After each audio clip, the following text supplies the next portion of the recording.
Alguns tecidos, por essa baixa seletividade, alguns tecidos são mais sensíveis a doses terapêuticas da atropina e, como consequência, a doses tóxicas, né? Vão ser primeiros, vão sofrer primeiro do que outros. Então, em doses terapêuticas, tecidos glandulares, tá? O trato respiratório, eles vão sofrer efeito mais marcante de dose terapêutica de atropina. Nas glândulas, o que é que vocês vão lembrar? Glândulas sudoríparas, écrinas, responsável por termorregulação. O que é que a acetilcolina fazia? É uma subdivisão simpática, mas que o transmissor é a acetilcolina. Lembre-se da fisiologia. As glândulas écrinas, termorreguladoras, eu tenho a inervação simpática, então toracolombar, mas o neurotransmissor liberado é a acetilcolina. E o receptor dessas glândulas é o muscarínico. Tá? É o receptor muscarínico. 3, mais marcante 3, mais marcante 3. Pode ter 1 também, mas é muito mais marcante o receptor 3. Glândula salivar, subdivisão parasimpática, tá certo? Crânio, né? A subdivisão crânio-sacro, mas crânio. O neurônio saindo dos núcleos centrais, indo em direção às glândulas salivares. Quando há liberação de acetilcolina, eu tenho o aumento da secreção de saliva. Acetilcolina. E no trato respiratório, o músculo liso do trato respiratório tem receptores M3 muscarínicos. As glândulas salivares também M3. Os músculos lisos do trato respiratório também têm receptores M3 muscarínicos. E uma vez que a acetilcolina é liberada, eu tenho broncoconstrição, constrição do músculo. Quando eu uso a atropina, o que acontece? Por isso que é seco como um osso. A intoxicação por atropina, uma das características é ser seco como um osso. Por quê? Porque ela reduz todas as estimulações glandulares. Glândula salivar, então é boca seca. Atropina, análogos e moléculas que também têm características químicas semelhantes à atropina. Exemplo, Pedro, antidepressivo tricíclico. Então, amitriptilina, imipramina, são drogas que têm estrutura química semelhante a um antagonista muscarínico. E aí? E aí que eles também vão bloquear receptores muscarínicos. E aí? E aí eles também vão gerar efeitos adversos muscarínicos. Exemplo, boca seca. Porque diminui a produção de saliva pelas glândulas salivares. Glândulas sudoríparas. Os derivados de atropina são úteis, por exemplo, na hiperidrose. Por quê? Porque eles vão atuar nos receptores 3 das glândulas sudoríparas, que são essas glândulas sudoríparas são caracteristicamente écrinas, termorreguladoras, e como consequência eu tenho a diminuição da secreção de suor. Então é um dos tratamentos possíveis de hiperidrose, a aplicação de derivados de atropina na região. Outra possibilidade é a aplicação da toxina botulínica, que não é um derivado da atropina, mas que diminui a neurotransmissão colinérgica glandular. Tá? É outra possibilidade da hiperidrose. E nos brônquios? Os derivados da atropina, Pedro, cita um, brometo de ipratrópio, o atrovente, que é utilizado por aplicação de nebulização no tratamento de crises agudas de asma, associado a beta-2 agonistas. Berotec, por exemplo. Tá? Salbutamol e os análogos. Né? Nos Estados Unidos é albuterol o nome. Então essas regiões vão sofrer efeito marcante primeiro. Qual é em sequência? Eu fosse colocar uma ordem de sequência que tem sensibilidade a efeito da atropina. Músculo liso em geral, não só o músculo liso do trato respiratório. Tá? Coração. Coração é outro local que vai ter efeito da atropina. E aqui tem particularidades, já vou comentar. Que mais? Por último, quem tem menos propensão a sofrer efeito com doses terapêuticas de atropina? A mucosa gástrica, tá? Principalmente as células parietais, a secreção ácida. Reduz, os análogos de atropina já foram utilizados para diminuir a secreção ácida? Já. Hoje a gente tem drogas muito mais eficazes para fazer isso. Então eles perderam essa aplicação. Então é um outro local onde eu vou ter ação, mas uma ação muito mais discreta da atropina. Então aqui é uma classificação para vocês verem que há variação também de suscetibilidade, tá? De efeito. Então, desses efeitos que eu comentei, a atividade glandular, então as glândulas lacrimais, você também tem diminuição de efeito, ou nos olhos você vai ter o efeito sobre as glândulas lacrimais. Com relação àquela pergunta foi do... Deixa eu ver aqui em cima. Foi do Otávio, a cicloplegia. Então veja, não só a cicloplegia, mas também a dilatação do músculo pupilar. Porque, olha, eu vou causar midríase, eu vou dilatar a pupila. É uma região que eu tenho muito receptor muscarínico. E eu vou provocar cicloplegia, porque eu vou relaxar o músculo constritor ciliar. Músculo ciliar, perdão, músculo constritor ciliar. Músculo ciliar. Então eu vou fazer cicloplegia, vou relaxar ele, eu vou perder a capacidade de focar para perto. O meu foco vai se adaptar para longe, que é muito característico de uma resposta simpática, adrenérgica. Então, numa luta ou fuga, eu preciso captar mais luz e ampliar o foco para ver para onde eu vou direcionar numa situação de estresse. Faz total sentido. E numa situação de repouso digestório, eu vou diminuir a captação de luz e vou focar para perto, porque eu estou retendo energia, contendo energia, né? Uma coisa que é importante é com relação ao glaucoma, tá? Essas substâncias, como elas dilatam a pupila, em pessoas com glaucoma é contraindicado o uso de antagonistas muscarínicos, porque você automaticamente vai aumentar a pressão intraocular. Então você, por exemplo, não pode indicar Buscopan para uma pessoa que tenha glaucoma, tá? Principalmente se o glaucoma dela não é controlado. Ok? Então isso é uma coisa importante a ser dito, porque ela vai aumentar automaticamente, essas substâncias vão aumentar a pressão intraocular.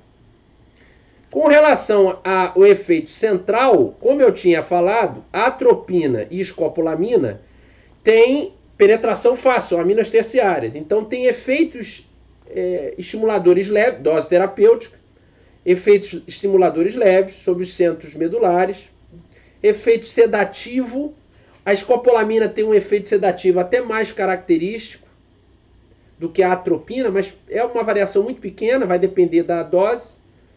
Eu já vou falar do efeito vagal da bradicardia, que é a resposta à pergunta da Fernanda, que a Fernanda fez. Cadê? Deixa eu pegar aqui em cima.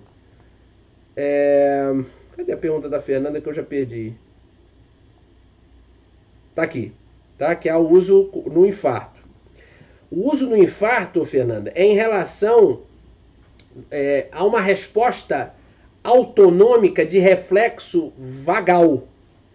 Então você tem uma descarga parasimpática nessa situação, tá certo?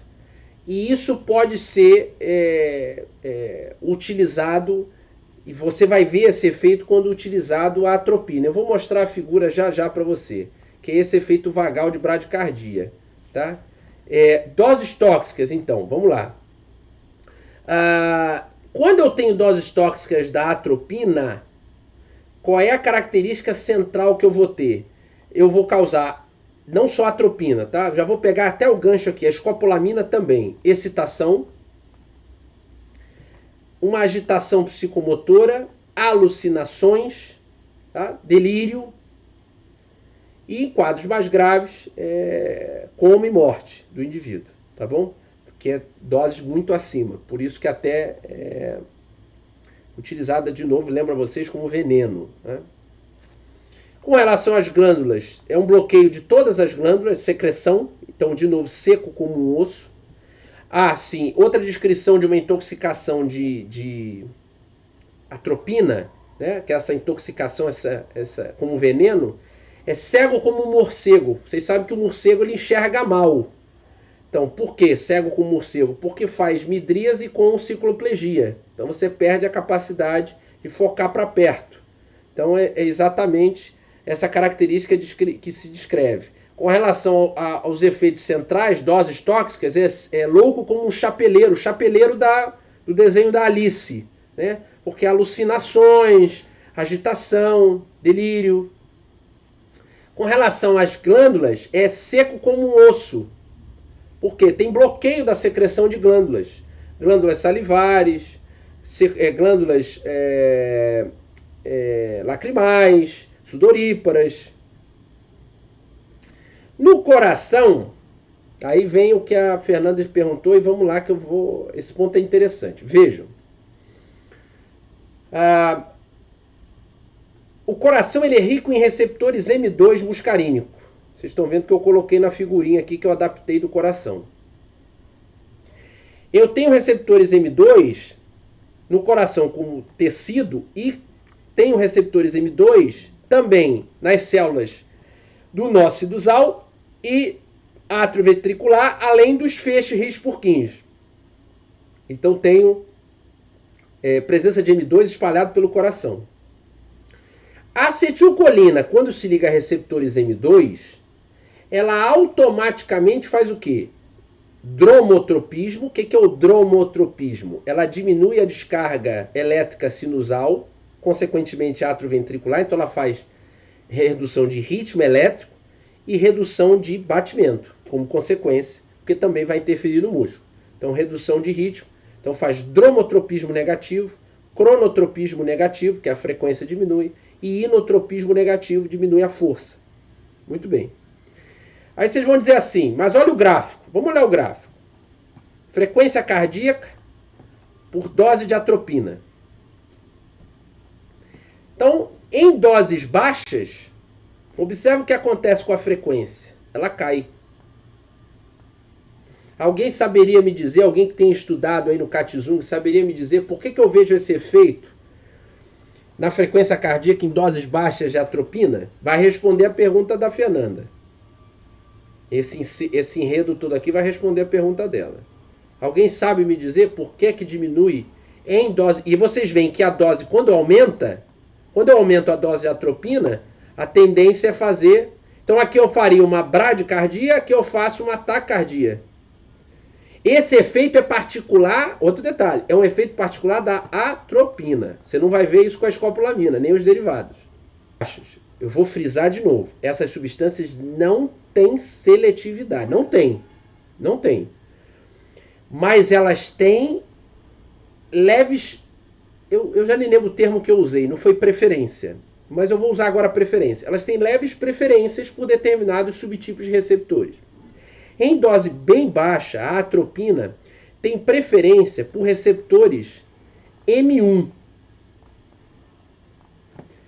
Ganglionares.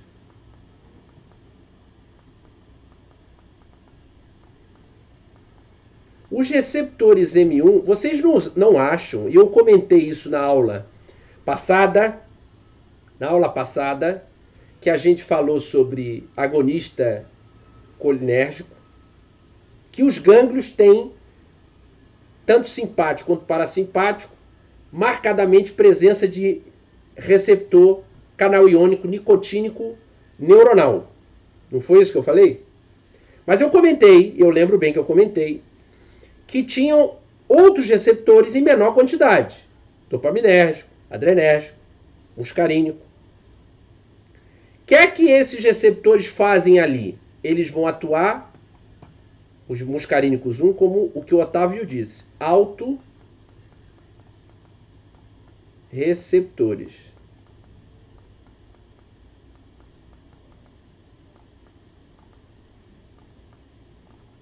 Autorreceptores. Fazendo o quê? Quando a acetilcolina, eles regulam a liberação de acetilcolina. Eles estão no neurônio pré-ganglionar. Então, quando a atropina se liga a esses receptores, ela bloqueia eles. Qual é a função deles? Diminuir a liberação de acetilcolina. Quando a atropina bloqueia esses receptores, em baixa dose, ela faz isso marcadamente em baixa dose. Ela se liga mais ali do que o M2, por exemplo, nó sinusal e atrioventricular. Então, qual é o efeito marcante? Ela bloqueou o receptor M1, aumentou a liberação de acetilcolina e, como consequência, vocês sabem que a acetilcolina em excesso leva a uma redução de ritmo, redução de frequência. Ela se liga mais ao receptor M1 do que o receptor M2. Então vai liberar mais acetilcolina, que vai se ligar em maior quantidade a M2, suplanta qualquer bloqueio, porque é um bloqueio competitivo da atropina, e vai diminuir a descarga elétrica. Conforme eu for aumentando essa dose, esse efeito aqui diminui. E ainda mais, a atropina vai ter uma quantidade maior e vai fazer o efeito resultante de inibir o receptor M2, aumentando assim a frequência cardíaca. Todo mundo entendeu? Quer dizer, a dor durante o infarto ou pré-infarto, aquele processo doloroso, leva a uma descarga reflexa vagal. Essa descarga reflexa vagal vai fazer o que no coração? Reduzir a frequência, reduzir a força de contração, vai reduzir o débito cardíaco. Só que em determinadas situações, como por exemplo a situação do infarto, reduzir o débito não ajuda. Atrapalha mais ainda o processo. Então o que pode ser feito? O uso da atropina, não em baixa dose. O uso da atropina em doses maiores para que eu reverta esse efeito bradicardizante da acetilcolina, esse reflexo vagal, sustentando o débito. Tá aqui, eu tinha até colocado a figura e esqueci. Aqui vocês vão poder visualizar esse efeito bradicardizante. Observa. Gânglio.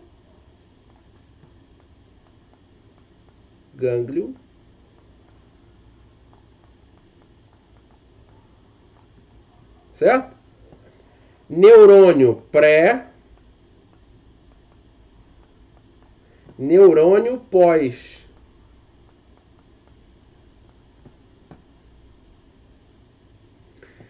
O que é que tem no neurônio pré? No gânglio? Muito receptor nicotínico. Mas também tem outros subtipos de receptores. Dentre eles, muscarínico 1. Atropina em baixa dose inibe isso. Consequentemente, aumenta os níveis de acetilcolina. Aqui no caso é no pulmão, tá? Ou no músculo liso. Não é o efeito, mas vale para a explicação por isso aqui. Com mais acetilcolina, receptor M2, coração. O que acontece? Aumenta descarga elétrica. Acetilcolina diminui descarga elétrica, contração. Em altas doses, a atropina aumenta descarga elétrica, contração, efeito contrário. Certo? E o resumo da ópera. Então, em baixas doses, diminui a frequência cardíaca. Nas glândulas, secura da boca, inibição da sudorese, da secreção lacrimal. Conforme eu for aumentando a dose, o que é que vai acontecer? No coração, taquicardia, efeito adverso característico da atropina, taquicardia, palpitação, né? Continua a secura da boca, dilatação da pupila, dificuldade para a visão próxima, cicloplegia.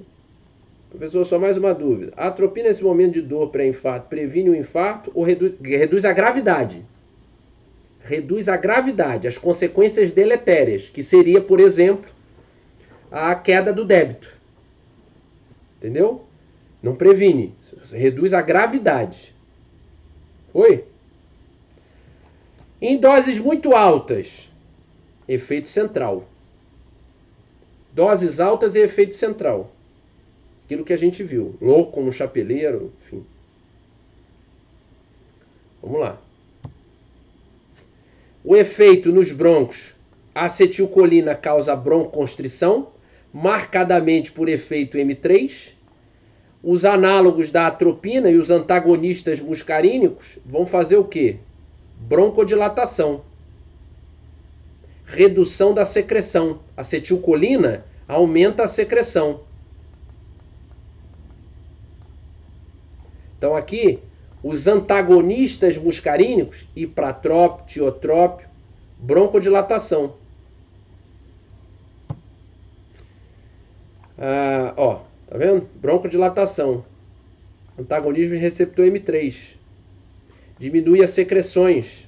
Antagonismo M3. Tem M1, eu botei M1 também, mas é menor quantidade. Trato gastrointestinal. Sistema nervoso entérico. A acetilcolina é um dos principais responsáveis pelo controle de atividade do processo de contração muscular. Então, do plexo, aliás, dos dois, né? Muscular e secretório. Auerbach e Meissner, né? Lembram de fisiologia. A acetilcolina vai ser responsável por aumentar a contração do músculo liso. Então, aumenta a peristalse, aumenta a secreção ácida do estômago, aumenta a secreção de enzimas pancreáticas, secreção de bile. Então, aumenta o trabalho do trato gastrointestinal. Quem bloqueia antagonistas muscarínicos vão reduzir isso. Tá? Então, relaxamento do músculo liso do trato biliar, ação antiespasmódica. Esse é o efeito. Diminui a amplitude e frequência de peristalse, reduz o tônus do estômago. Entenderam? Então, esse é o efeito no trato gastrointestinal de análogos da atropina e da escopolamina. A ação antiespasmódica, ela é mais marcante nos derivados de escopolamina. Ela é muito leve nos derivados de atropina. Quais são os usos terapêuticos? Já falamos de vários. Oftalmo, produzindo midríase e circunplegia, exame de refração, né? Fundoscópio. Hoje não tanto utilizado, mas ainda pode. Eu chamo a atenção para uma coisa. Uma das últimas regiões que deixam de ter o efeito da atropina após você fazer uso da substância são os olhos. Esse efeito de midríase ele pode perdurar até por 72 horas com a atropina. Os análogos da atropina, as drogas mais recentes, sintéticas, ele já não tem esse efeito adverso. A atropina é que tem essa particularidade. Trato urinário, tratamento de distúrbios hepáticos do trato urinário. Então, a acetilcolina aumenta o fluxo de micção. Constrição do músculo detrusor, relaxamento dos esfíncteres. Essas substâncias fazem o contrário. Relaxa o detrusor, contrai os esfíncteres. Então, tratamento de incontinência urinária. O que mais? Tratamento de intoxicação por fosforados. A gente não comentou isso na aula passada. Os fosforados podem ter um envelhecimento, bloqueando a acetilcolinesterase, descarga de acetilcolina. Como consequência, nós temos todo aquele quadro de aumento de secreção glandular, aumento bradicardizante, broncoconstritor, aumento da atividade músculo liso trato gastrointestinal, secretória trato gastrointestinal, urinária. Quer dizer, aqui você reverte isso com uso de atropina. Comentamos isso no fim da aula passada. Supressão de secreções do trato respiratório. Escopolamina, ela tem propriedades muito parecidas. Algumas diferenças. Por exemplo, escopolamina tem efeito anticinetose. Comentamos já. Enjoo de movimento. Escopolamina, quer dizer, aqui um efeito benéfico, diferente da atropina. Escopolamina é mais característico disso, porque tem maior ligação com receptores nessa zona quimiorreceptora de gatilho do vômito, que vem de comunicação do aparelho vestibular, que tem o controle que vocês estudaram na fisiologia. Então, uma característica particular dos derivados da escopolamina, a escopolamina tem uma ligação característica com receptores muscarínicos no sistema límbico. nas regiões de síntese de memórias. Então você tem um bloqueio, a acetilcolina é importante para consolidação de memórias. Tá? Até por isso eu comentei na aula passada, para consolidação de memória, a gente pegando o sistema colinérgico, ele tem uma maior descarga colinérgica à noite, durante o sono. Então é importante você dormir bem para consolidar bem o aprendizado do dia anterior. Então, se eu tenho um bloqueio, e é rico em muscarínico, principalmente muscarínico 1, vai ter 4, 5, mas 1 é muito característico. Se eu tenho bloqueio desses receptores, eu tenho bloqueio dessa descarga colinérgica. Consequentemente, bloqueio de formação de memória recente. Amnésia. A Boa Noite Cinderela. Entenderam? Então, ele tem algumas particularidades, um pouco mais potente que a atropina na midríase e cicloplegia. Tem diminuição de secreções brônquicas, tá? Também. Alguma variação de glândulas salivares sudoríparas. O efeito sedativo é mais potente que da atropina. E ele é menos potente que a atropina, principalmente sobre o coração. Esse efeito taquicardizante da escopolamina é muito pouco marcante. Você vai ver isso mais na atropina, tá? No intestino também, com relação a secreções, mas você aqui vê mais um efeito espasmódico, tá? Espasmolítico. Efeitos centrais, muito parecidos. O que vai ser mais marcante em relação à atropina é a sonolência e a amnésia. Então eu separei esses dois, que é mais acentuado do que a atropina. Dose tóxica é igual, exatamente a mesma coisa. Cinetose, já comentei, tá? A escopolamina é eficaz na prevenção. Com relação aos usos, deixa eu ajustar o slide aqui. Vocês estão vendo um pouco torto e não está legal. Espera aí. Deixa eu ver se eu consigo ajeitar. Eu acho que agora eu não vou conseguir ajeitar porque eu já fiz a cagada aqui que eu cortei. Tudo bem, não tem problema. Vamos assim mesmo. Eu já cortei antes de padronizar, vai demorar e eu não vou perder tempo nisso. Na obstetrícia, geralmente associado os derivados da escopolamina associados à morfina para produzir sedação e amnésia. Não só na obstetrícia, tem outras aplicabilidades. Cirúrgicas, por exemplo. Prevenção da cinetose, efeitos adversos similares à atropina, comentamos isso. Doença de Parkinson, qual é a aplicação dessas substâncias, principalmente os derivados de escopolamina? De forma bem breve, bem resumida, tá? Porque não é a proposta do momento, o desequilíbrio na doença de Parkinson, quer dizer, no sistema do gânglio da base, você tem uma deleção, uma redução da neurotransmissão dopaminérgica, dopaminérgico 2, dopaminérgico 1, e tem uma exacerbação da neurotransmissão colinérgica. Esse desequilíbrio dopaminérgico-colinérgico no Parkinson é muito característico. E aí a ideia, e aí é que você tem aquele processo sintomatológico, né, que é característico dessas alterações,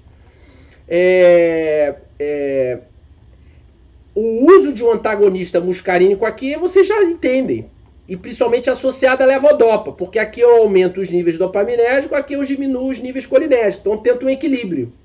Isso é usado há anos, né, no tratamento do Parkinson. Hoje tem outras drogas mais modernas, mas que não deixa de ser usado. Essas substâncias são utilizadas até hoje. Entenderam? Comentei do ipratrópio e tiotrópio no pulmão. Tá? Para asma, o ipratrópio, atrovente. O tiotrópio, principalmente DPOC. Tá? Comentamos na bexiga. Então, o detrusor é rico em receptor muscarínico. Tá certo? Muscarínico 3. Então, o bloqueio desse receptor relaxa e contrai a base da bexiga. Então, isso é importante para diminuir a micção. Então, na incontinência urinária, essas substâncias são interessantes. Algumas outras substâncias que têm um uso interessante. A propantelina é uma dessas substâncias utilizadas para urgência ou incontinência urinária. Tá? Pode ser utilizado. Então eu coloquei a dose para vocês aqui, tá? Diminuindo a atividade detrusor, relaxando ele, diminui a frequência urinária. Então de 15 a 30 miligramas, 3 vezes ao dia via oral, certo? E 30 miligramas intramuscular, de 6 em 6 horas. Efeitos colaterais, a mesma coisa que vocês viram que a gente já discutiu, tá? Com relação às contraindicações, o glaucoma que eu já falei, e a obstrução infravesical. Quando houver essa obstrução, cautela no uso, porque você vai estar alterando, logicamente, a função dessa região, dos músculos lisos dessa região.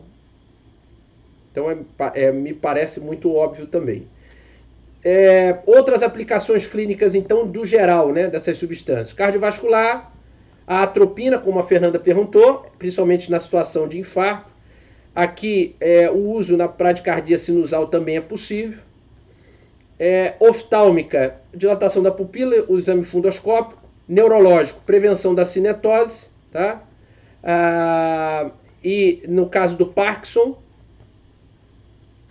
respiratório na asma e DPOC.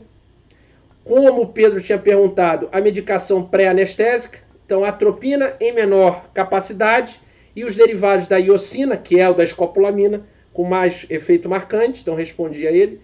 Gastrointestinal, a gente já comentou, há uma supressão de secreção ácida, mas essas substâncias não são mais utilizadas. A mais marcante na época era a pirenzepina. E no trato geniturinário, para tratamento da incontinência urinária, tá certo?